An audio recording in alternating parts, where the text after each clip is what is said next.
So here we go. I'm going to be answering several questions that were messaged into me.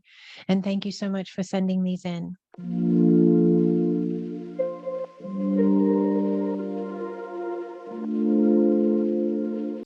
Question number one, you mentioned we have 4 ACASMA guides. Do we all have the same guides? No, you do not. We work with a vast amount of beings, and they are always a reflection of your immediate connection to your higher selves, spaces of your multidimensional being and other versions of itself. So they are very particular to a connective point with you. That's why those who are drawn to this work that I do, to ACASMA Quantum Energy, that's why you're so drawn, because it's actually spaces of you calling to you. Question 2, there are other brands or labels for quantum healing. Are they all coming from the same place, but are all diverted into different perspectives or techniques? You say Acasma originated with Earth origins, so is it different from quantum healing that comes through other people? Yes, they're all different because they're all coming from different spaces of source, if you will. They all should or have an origin in source if they are rooted in love. If they are in any way connected in with manipulation, like changing people or changing situations or spaces coming from fear or force, or selfishness, then that's not coming from the higher alignments of source. That's not coming from love. Um, are those out there? Yes, it's a possibility because we have innumerable timelines playing out. We have innumerable field of limitless possibilities available to all of the creator beings that are in these human formats. So that is possible, but you need to listen with your heart and just allow yourself to go towards the spaces that most resonate with your energy, because that is you calling to you. And she went on, you say Acasma originated with Earth origins, so is it different from quantum healing that comes through other people? Yes, it is, in the sense that it is an actual consciousness. So it's a space of connection in a higher dimensional understanding or space of being in which you are. You, the beautiful individual who asked this question, and you, the one who is watching this video, if you're drawn to Acasma, if it resonates with your being, then vibrationally you are in alignment with the higher spaces of yourself that are ready to move into that higher alignment in this now format of you as a human. Let's see, these are really big questions, but they're really beautiful. Can Acasma be used alongside other modalities? No. If so, could you explain how it would look? Not sure if it would be incorporated with another modality, but perhaps alongside. You wouldn't need to, because it is a higher dimensional technology. It's a higher dimensional energetic modality, and it's a higher dimensional space of connection. So it's like you would not need more. You would not need more. It's an ever expanding modality on top of it, because it comes in for the new human in the ascension process, which is an ever expanding space of being. So the modalities prior were stepping stones for us that we could wrap our heads around. And that's why at Cosmo, a lot of people are like, oh, wait, what? They have to wrap their heads around it. It takes a little bit more because it's a higher vibrational space of understanding. And you wouldn't mix it because there's an understanding of coherent flow. So if you start mixing up energy modalities and somebody says, well, this happened, and then you say, well, I don't know if it happened because of this modality or this modality or this, because I was doing all 3 or I was doing 2 or whatever it is. So there's an incoherence there. These modalities are sacred beyond Acasma, and they deserve that sacred connective point and respect and understanding. They're not just tools I have referred to them as that to help the mind, but they are not just a tool or a means in which we can offer healing or experience expansion. They are actually connective bridges of energy and consciousness that is sacred. They are divine alignments, if you will. Cosmo is a divine alignment. Cosmo is a higher dimensional space of connection. A Cosmo is a consciousness. And those who are in alignment with it, who feel it, who believe it because it resonates within them, they can hear with their heart, feel with their heart, know with their heart that this is a true alignment for them. It makes sense. It answers the questions. It's the missing piece of the puzzle. Those people are the ones that this is designed to activate their remembrance, to step into this forefront ground crew, if you will, of the ascension process, as in the full embodiment of the higher human, the full embodiment of the sovereign wholeness, the source space in human form, the divine union made physical, if you will. And so those of you who are here that align with that, it's a part of your purpose. Beyond your self-expansion is this purpose of the assistance of the ascension. So you are the second coming that is taught of in many religions and different types of traditional cultural teachings. You are that space by being it. Let's see, what else has she got here? Is Acasma energy embedded in the C2C music? So she's talking about a music link I have that I send to all my clients when they book a session with me, and you listen to it while you have this energy session with me, and it is my voice and it is the music I put together. And if you're a student, you get an attunement once a week, whether you're in a one-on-one course or whether you're in a group course. These C2Cs, she wants to know, these C2C music links, are they embedded with Acasma energy? Yes, they are. Would a client be listening to this as a support to a practitioner's healing session? Yes. And I'm actually holding a class tomorrow, depending upon when this video is seen, but I will be hosting a class that will be available on video as well in the student portal on how to create your own music link. But you can use mine until you get one made on your own. And many of our practitioners have their own links now. They've made them themselves with their own voice, their own light language. I ask that you use the keywords because they're very important, and they're the core of Acasma, which is trust yourself, allow, you are safe, you are loved, relax, breathe. Those are very important to be said, to remind people during the session, because basically they've been programmed to do the absolute opposite for their entire life. All right, now, can Acasma be used specifically for health issues directly? Absolutely, 100%. I have clients that will write me and say, I have this issue, I have this ailment, I have a liver issue, or I have, a lung issue, or whatever it is. Do they have to say it in order for it to happen? No. But if they say it, it's absolutely somewhere we go right away, within reason of the way in which the space unfolds, because I never pressure or push. I follow the lead. I'm present with the energies.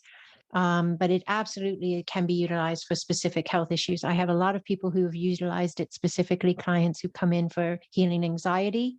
That's a really big one. And healing other spaces like depression or eating disorders, body dysmorphia. It's mental health, it's physical health, it's everything. It's an ascension modality, but you cannot ascend with broken pieces and parts that are in lower vibrational spaces trying to signal you that you are needing to heal something, right? Understand something, clear something, shift something, change something. So in order to ascend, those healings have to happen. Those understandings have to be anchored. And so it does all of the above. So it's not, that's what's so fascinating and beautiful about it, is not only, Acasma is not only going to heal your bad back, but it is going to heal the energy that created the bad back. It is going to heal the mindset and belief structure that anchored that ailment and fed that ailment and expanded that bad back. And it is going to create a space in which you have the opportunity to no longer have that come back again, or in another form, another way of trying to get your attention.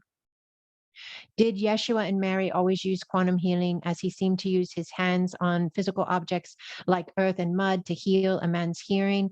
Or was it seeing, something like that? Yes, absolutely. But quantum healing does not mean you don't use physical objects. It is a method of utilizing quantum healing in the quantum field. But I have a course called Acasma Galactic Shaman, and I have several students in it right now from all over the planet. And we utilize dirt, pine needles, pine cones, essential oils, copper, water, feather, sage, trying to think of some of the things we utilize, but we utilize all these elements or items, physical spaces in connection with the quantum. And that's allowing the shaman level to move to the next space of itself as well, because that's what's happening. Every space of humanity is shifting and expanding and moving into the next space of itself vibrationally. Every space, the way we read tarot, the way we read oracle cards, the way we think about angel numbers, the way we teach and think about religion, the way we do science, the way we every single aspect, every medicine, every single aspect, including shamanism, meditation, yogic practice, all of it, all of it. None of it is already higher dimensional. And that is what this work is here. And there's many others on the planet doing other things, but I'm here to teach Acasma. It's what I understand and know and am. And it is a part of how we are shifting every single space. So Yeshua and Mary, they use quantum healing just like we're doing here. They understood rebirth. They understood rebirth. They used to actually use the earth, like I believe it's in Portugal. There's actually a beautiful space there, sacred space there, where they did a lot of work. These teachings came out of Egypt, though.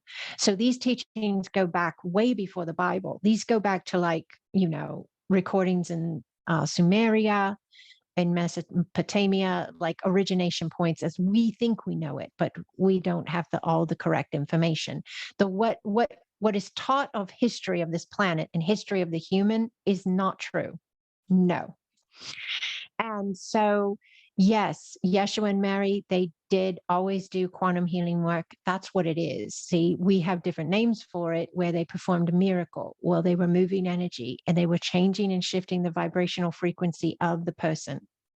And that therefore was then shifting the physical experience of the person through the body, through the life, every aspect. And that's what it is. Okay. Does it take away the divinity? No, because it's incredibly powerful and beautiful and completely connected into the origination source point, which is not a man on a throne. Let's see. Yes. So yeah, we utilize the earth objects as well. It's just the particular thing you're learning in the AQE Foundations course is how to do remote sessions, how to do C2C sessions, how to understand yourself as energy, how to understand the other as energy, and how to understand how to shift frequency, how to recode. Basically, everyone has a program or a code they're running. Everyone has a code they're running. It's their programs, it's their energy. And in Acasma, we can go in and we can change those codes. We can change those programs. Therefore, we shift and change the experiential spaces or the life, the physical, every aspect. But there are other aspects in where we do use physical items as well with Acasma. When meditating, does it help to be in Acasma flow and hold your hands apart, or listen to C2C music, or just meditate?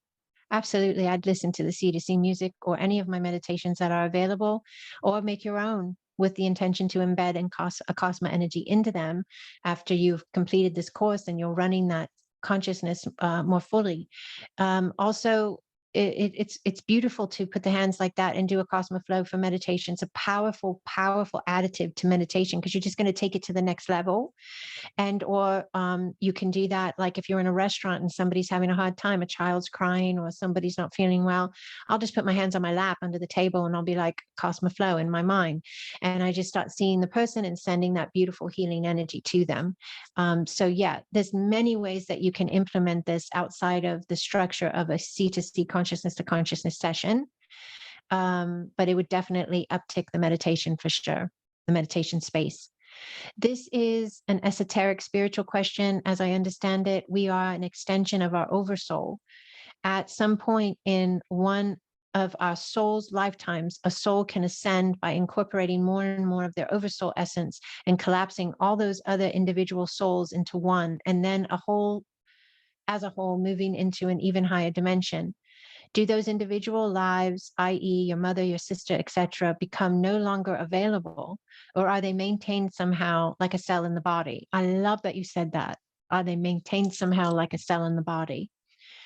I believe they are. I believe they are always available. But that's my reality that I could be creating for myself, holding that belief. And someone who doesn't believe that may have a reality that plays out in alignment with their belief that they're not always there. This is something we do not take into consideration when we learn. We think that we follow what resonates and that it's the only thing that is truth in some ways, but and that we somehow uptick our truth to the next best level of what truth is. But all of the truths along the way are still truths in the realities they live in or are connected in or are functioning, vibrating in as a reality themselves. So I know that may be a kind of trippy answer, but I think it holds the most truth.